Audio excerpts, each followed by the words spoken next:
Breaking news. ఖమ్మంలో భార్యాభర్త మధ్య ఒక ఏఆర్ కానిస్టేబుల్ చిచ్చు పెట్టాడు.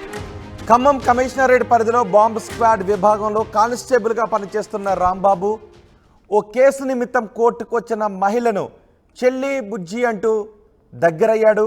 ఆమెను లోబర్చుకున్నాడు కానిస్టేబుల్ రాంబాబు. వెస్టీజ్ మార్కెట్లో చేరితే ఆర్థిక సమస్యలు తీరుతాయని పలుమార్లు ఆ మహిళను తన వెంట తీసుకువెళ్ళాడు కానిస్టేబుల్. ఆ మహిళకు మాయమాటలు చెప్పి శారీరకంగా లొంగ తీసుకున్నాడు. కానీ కానిస్టేబుల్ రాంబాబుతో ఏకాంతంగా ఉన్న సమయంలో రెడ్ హ్యాండెడ్గా పట్టుకున్నాడు మహిళ భర్త నాగేంద్రబాబు.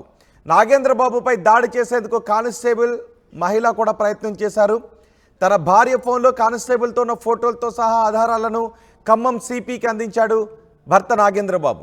కానీ కానిస్టేబుల్పై చర్యలు తీసుకోవాలి అని విజ్ఞప్తి చేస్తున్నాడు. కానిస్టేబుల్ రాంబాబు ఆ మహిళపై ఖానాపురం పోలీస్ స్టేషన్లో కేసు కూడా నమోదు చేశారు. 10 ఏళ్ల క్రిందట ఆ మహిళను ప్రేమించి పెళ్లి చేసుకున్నాడు, కులాంతర వివాహం చేసుకున్నాడు నాగేంద్రబాబు. కానీ ఇప్పుడు తన భార్య ఈ విధంగా మోసం చేసింది కానిస్టేబుల్ మాయ మాటలతో అని పోలీసులకు న్యాయం చేయండి అంటూ వేడుకుంటున్నాడు. ఒకసారి ఈ ఘటనపై మరింత సమాచారం మా ప్రతినిధి ఉదయ్ అందిస్తారు. ఉదయ్. ఖమ్మం కమిషనరేట్ పరిధిలో ఏఆర్ కానిస్టేబుల్గా విధులు నిర్వహిస్తున్న రాంబాబు కీచక పర్వం తాజాగా వెలుగులోకి వచ్చింది. ఖమ్మం నగర శివారు వైఎస్ఆర్ కాలనీలో స్థిర నివాసం ఏర్పాటు చేసుకుని నివాసం ఉంటున్న త్రివేణి అనే ఓ వివాహితను చెల్లి బుజ్జి అంటూ వరుస కలిపాడు కానిస్టేబుల్ రాంబాబు. మాయమాటలు చెప్పి నమ్మించాడు. పర్సనాలిటీ బాగుంటుంది, ప్రయత్నిస్తే కానిస్టేబుల్ కొలువు కూడా వస్తుందంటూ మాయమాటలు చెప్పి ఆమెను శారీరకంగా మానసికంగా లొంగదీసుకున్నాడు. చివరికి ఓ పండంటి కాపురంలో చిచ్చుకు కానిస్టేబుల్ రాంబాబు కారణమయ్యాడు. దిక్కు తోచని స్థితిలో బాధిత మహిళ భర్త పోలీస్ స్టేషన్లో ఫిర్యాదు చేయడంతో కానిస్టేబుల్ రాంబాబు కీచక పర్వం బయటి సమాజానికి తెలిసింది. ప్రస్తుతం నాతో వివాహిత భర్త నాగేంద్రబాబు నాతో ఉన్నాడు. త్రివేణిని 10 ఏళ్ల క్రితం ప్రేమించి పెళ్లి చేసుకున్నాడు నాగేంద్రబాబు. వీరిద్దరికి 2 కుమారులు కూడా ఉన్నారు. ఈ దంపతులకి ఎంతో సాఫీగా సాగుతున్న వాళ్ళ ప్రయాణంలో కానిస్టేబుల్ రాంబాబు ప్రవేశించాక ఒక్కసారిగా ఆ కుటుంబంలో చిచ్చు మొదలైంది. గొడవలు, మనస్పర్ధలు మొదలయ్యాయి. తరచూ ఇంటికి రావడం, వారి ఆర్థిక సమస్యలను అనుకూలంగా తీసుకున్నటువంటి రాంబాబు అటు త్రివేణిని మానసికంగా, శారీరకంగా తన వైపు తిప్పుకొని లోబర్చుకొని పూర్తిగా ఆ కుటుంబాన్ని కకావికలం చేశాడు. ప్రస్తుతం నాగేంద్రబాబు ఖమ్మం సిపి సునీల్ దత్ని కలిశారు, ఫిర్యాదు చేశారు. కానిస్టేబుల్ రాంబాబు తన భార్యతో అక్రమ సంబంధాన్ని ఏర్పరచుకొని తన కుటుంబంలో వివాదాలకు కారణమయ్యాడంటూ కూడా పోలీసులకు ఫిర్యాదు చేశారు. పోలీసులు కూడా త్రివేణితో పాటు కానిస్టేబుల్ రాంబాబుపై కూడా కేసు నమోదు చేసి ప్రస్తుతం దర్యాప్తును కూడా పోలీసు ఉన్నతాధికారులు ఆదేశించినటువంటి పరిస్థితి కనిపిస్తుంది. మొత్తంగా ఒక అఘాయిత్యాలను అడ్డుకోవాల్సినటువంటి కానిస్టేబుల్ ఒక కుటుంబంలో ప్రధానంగా ఒక వివాహిత మహిళతోనూ ఆమె అవసరాలను, ఆమె ఆర్థిక పరిస్థితులను, ఆర్థిక సమస్యలను అనువుగా మలుచుకొని ఆమెను లొంగ తీసుకోవడం పూర్తిగా సర్వత్రా చర్చనీయాంశమైంది. పోలీస్ శాఖకే ఇలాంటి ఘటనలు ఒక మచ్చగా మిగిలిపోతాయని చెప్పుకోవాలి. ఇప్పటికే జిల్లా సిపి సునీల్ దత్ పూర్తి స్థాయిలో ఈ అంశంపై విచారణకు ఆదేశించారు. అసలు ఏం జరిగింది, త్రివేణికి రాంబాబు ఏ విధంగా పరిచయం అయ్యాడు, అసలు ఆమెను ఏ విధంగా లోపరుచుకున్నాడు, ప్రస్తుతం మనకు త్రివేణి భర్త నాగేంద్రబాబు ఉన్నాడు. నాగేంద్రబాబుతో మాట్లాడి తెలుసుకుందాము. నాగేంద్రబాబు, అసలు త్రివేణికి నీకు ఎన్నేళ్ల క్రితం వివాహమైంది? 10 సంవత్సరాలు. మీకు ఎంతమంది పిల్లలు? 2 కొడుకులు. అసలు ఈ కానిస్టేబుల్ రాంబాబు అనే వ్యక్తి మీకు ఏ విధంగా పరిచయం అయ్యాడు? కోర్టు కాడ పరిచయం అయ్యాడు. ఎస్టేజ్ అని ఇట్లా చెప్పాడు, మాటలు చెప్పి మాయమాటలు చెప్పి మమ్మల్ని మోసం చేశాడు. ఓకే, వీళ్ళిద్దరి మధ్య ఇలాంటి సంభాషణలు జరుగుతున్నాయి అంటే మొదట్లో చెల్లి అని పిలిచాడు, చెల్లి అని పిలిచాడు రాంబాబు మీ భార్య? చెల్లి అని పిలిచాడు. నేను ఆ నమ్మకంతో పీడియం ఇచ్చా. ఆ పీడియమే ఇప్పుడు నాకు ముప్పు తెచ్చింది. అంటే తరచూ మీ ఇంటికి వచ్చేవాడా? రాంబాబు ఎలా బిహేవ్ చేసేవాడు? రాంబాబులో అంటే ఆయన ప్రవర్తన శైలి ఏమైనా మార్పులు మీరు మొదట్లో గమనించారా?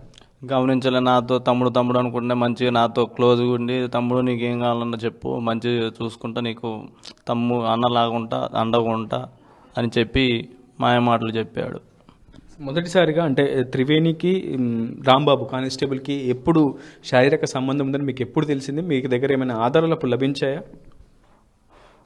మొన్న కొట్టారు మొన్న కొట్టి ఇట్లా సంగతి అని నేను బయటికి చెప్పుకోలేకపోయాను. ఇక అయితే మా అన్న వాళ్ళకి ఇలా చెప్పాను. వాళ్ళ నాన్నకి ఆమె ఫోన్ చేసింది. ఇంటికి వచ్చారు. ఇంటికి వచ్చి మా అన్న నన్ను తీసుకొచ్చిండు, బుజ్జినేమో వాళ్ళ ఇంటికి పంపించాను. చాలా స్పష్టంగా అడుగుతున్నాను, త్రివేణి రాంబాబు కలిసి ఉన్నప్పుడు కానీ నువ్వు ఎప్పుడైనా చూసావా? నీ దగ్గర ఏమైనా ఆధారాలు ఉన్నాయి వాళ్ళిద్దరి మధ్య సంబంధాలు ఉన్నట్టు? మొన్న ఆదివారం ఏంది ఎదుగుతుంటే సెల్లు దొరుకుతుంటే లాక్ తీయమంటే 2 గంటల దాకా తీయలే. బతిలాడుతూ బుజ్జి నీ మీద ఒట్టు నేను కొట్టను అది ఇది అని చెప్తే సరేనే లాక్ తీసింది. సెల్లు నాకు గుంజుకుంటే ఎంత చూసినా తీయలే కొంచెం దాకా అంతే బతిలాడితే తీసిన తర్వాత తీసి ఇక అలా ఈడియన్స్ చూస్తుంటే అంటే ఆ ఫోన్లో ఏమున్నాయి అసలు? ఇక చెప్పుకొని పరిస్థితులు ఉన్నాయి, మొత్తం లగ్నంగా ఉన్నాయి, అవన్నీ చెప్పుకోలేను నేను. అసలు ఎట్లా ఎట్లా వీళ్ళిద్దరికి మధ్య అసలు ఎలాంటి పరిచయం ఉండేది? వీళ్ళిద్దరి మధ్య ఏ కారణం చేత నువ్వు ఆమెను అలా ఒంటరిగా రాంబాబుతో పంపించాల్సినటువంటి పరిస్థితి ఎందుకు ఏర్పడింది? చెల్లి చెల్లి అంటుంటే ఇక నమ్మకం, నేను నన్ను మంచిగా చూసుకున్న ఆ చెల్లి చెల్లి అని మాయామని మాయ మాటలు చెప్పి వీళ్ళిద్దరూ కలిసి త్రివేణి రాంబాబు కానిస్టేబుల్ కలిసి నీపై దాడి కూడా చేసినట్లు నీ కుటుంబ సభ్యులు చెప్తున్నారు. నిజమేనా? అసలు ఎందుకు దాడి చేశారు నీ మీద? దాడి చేశారు. నువ్వు బయటికి చెప్తే చంపేస్తా నిన్ను, ఈడ మీ ఎవరికి చెప్పకుండా నువ్వు ఉండు అని చెప్పాడు. విన్నర్గా అది రెడ్ హ్యాండెడ్గా అటు కానిస్టేబుల్ నాగరాజుతో త్రివేణి ఉన్నటువంటి తన ఇంట్లో నీవు ఉన్నప్పుడే ఏకాంతంగా ఉన్న సమయంలో ఒకసారిగా నాగేంద్రబాబు ఇంట్లోకి వెళ్ళినప్పుడు వాళ్ళు ఏకాంతంగా కనిపించడంతో వాళ్ళిద్దరిని నిలదీయడం జరిగింది. కానీ వెంటనే కానిస్టేబుల్ రాంబాబుతో కలిసి సొంత భార్య అటు నాగేంద్రబాబుపై దాడి చేసేందుకు కూడా వెనుకాడలేదు. ఆ తర్వాత అక్కడి నుంచి నాగేంద్రబాబు తప్పించుకొని తన కుటుంబ సభ్యులను ఆశ్రయించాడు. వెంటనే వాళ్ళ కుటుంబ సభ్యులంతా కలిసి ఖమ్మం జిల్లా సిపి సునీల్ దత్ని ఆశ్రయించారు. స్థానికంగా ఉన్నటువంటి Khanapuram police station circle inspector Balakrishna దృష్టికి కూడా ఈ అంశాన్ని తీసుకెళ్లారు. వెంటనే ఖచ్చితంగా ఫిర్యాదు ఇస్తే కానిస్టేబుల్ రాంబాబుపై తగిన చర్యలు తీసుకుంటామని పోలీసులు అయితే చెప్పారు. కానీ ఫిర్యాదు ఇచ్చినప్పటికీ ఆ తర్వాత ఇప్పటివరకు కానిస్టేబుల్పై అరెస్ట్ కానీ ఎటువంటి చర్యలు కానీ తీసుకున్నటువంటి పరిస్థితి కనిపించట్లేదు. ఏదేమైనప్పటికీ ఇలాంటి పోలీస్ శాఖలో ఒక అత్యుత్తమైనటువంటి బాధ్యతలు పాటించాల్సినటువంటి అందరికీ ఆదర్శంగా ఉండాల్సినటువంటి పోలీసుల్లో కొంతమంది ఇలాంటి వ్యక్తుల వల్లనే పోలీస్ శాఖకు చెడ్డ పేరు వస్తుందని చెప్పి పూర్తిగా అందరూ ప్రశ్నిస్తున్న పరిస్థితి కనిపిస్తుంది. అందరూ కూడా ఇదే అంశాన్ని అభిప్రాయపడుతున్నటువంటి పరిస్థితి ఉంది. అయితే ఏదేమైనప్పటికీ ఖచ్చితంగా కానిస్టేబుల్ రాంబాబుపై సస్పెన్షన్ వేటు వేసి క్రమశిక్షణ చర్యలు తీసుకోవాలని చెప్పి అందరూ కూడా డిమాండ్ చేస్తున్న పరిస్థితి ఉంది. వీడియో నాగేంద్రబాబుతో రిపోర్టర్ ఉదయ్, RTV, ఖమ్మం నుంచి. నాగేంద్రబాబు మా తమ్ముడు, త్రివేణి మా బుజ్జిని ఏఆర్ కానిస్టేబుల్ రాంబాబు మా బుజ్జిని బ్లాక్మెయిల్ చేసి ఫోటోలు చూపెడతా, అవి చూపెడతా అని అటు తీసుకుపోయినప్పుడు దిగిన ఫోటోలు చూపెడతాం, మీ ఆయనకు అవి చేస్తా ఈ చేస్తా అని బ్లాక్మెయిల్ చేసి ఆ అమ్మాయిని శారీరక మానసికంగా వాడుకొని వాడిని నువ్వు లేకుండా చేస్తేనే మన ఇద్దరం కలిసి ఉంటామని ఇద్దరు మాట్లాడుకొని ఆల్రెడీ వాడిని ఒకసారి చంపడానికి ప్రయత్నించారు. వాడు పరారై వచ్చి మా ఇంటి దగ్గర ఉన్నాడు.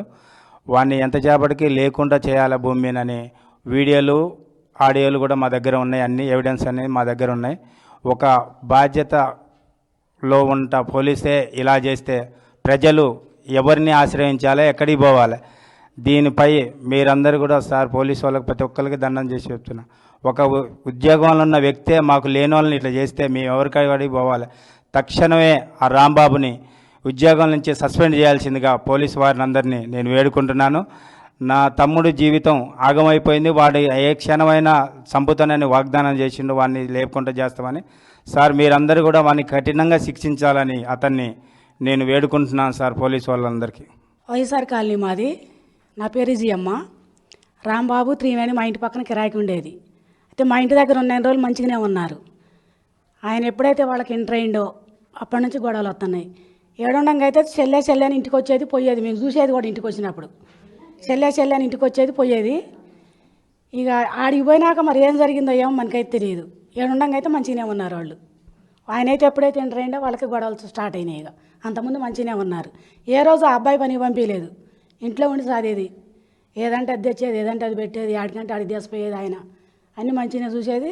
లాస్ట్గా ఆ అమ్మాయి ఆడ చేసింది. రాంబాబు చెల్లె అనేది మందులు అమ్ముకుంటూ వచ్చేది, ట్యాబ్లెట్లు, కొబ్బరి నూనె అవి అమ్ముకుంటూ వచ్చేది. జుట్టు వచ్చిద్దని అదని ఇదని ఏదో ఇక మాయ మాటలని చెప్పుకుంటూ ఇంటికి వచ్చేది. ఆయన చెప్పుకుంటూ వచ్చి వాళ్ళకి ఎంటర్ అయింది ఆ ఇంట్లోకి. ఇక కానిస్టేబుల్ అవన్నీ అమ్ముతాడంట, మరి ఆ బేరం చేస్తాడంట. వైఎస్ఆర్ కాలనీ మాది. నా పేరు కళావతి, మాది 2వ నెంబరు. అయితే త్రివేణను నాగేంద్రబాబు మా అక్కలు ఎదురుగా గిరాయికుంటాం, అది ఎదురుగా నేను ఉంటాను, మా సొంత ఇల్లే. ఆ అబ్బాయి వచ్చేవాడండి. వీళ్ళిద్దరు మంచిగా ఉండేది. అసలు ఎప్పుడైనా గొడవలు పెట్టుకోవడం అటేం లేదు. అందరూ కలిసి మంచిగా తిరిగేవాళ్ళం, మంచిగా మాట్లాడేవాళ్ళం, మంచిగా ఉండేవాళ్ళు. ఆ అబ్బాయి వచ్చి చెల్లె అని పిలిచేవాడు. చెల్లె అని పిలిస్తే చెల్లె అంటే అన్న అంటే ఎవరు నమ్మరు కదండి, ఎవరో మనం నమ్ముతామా?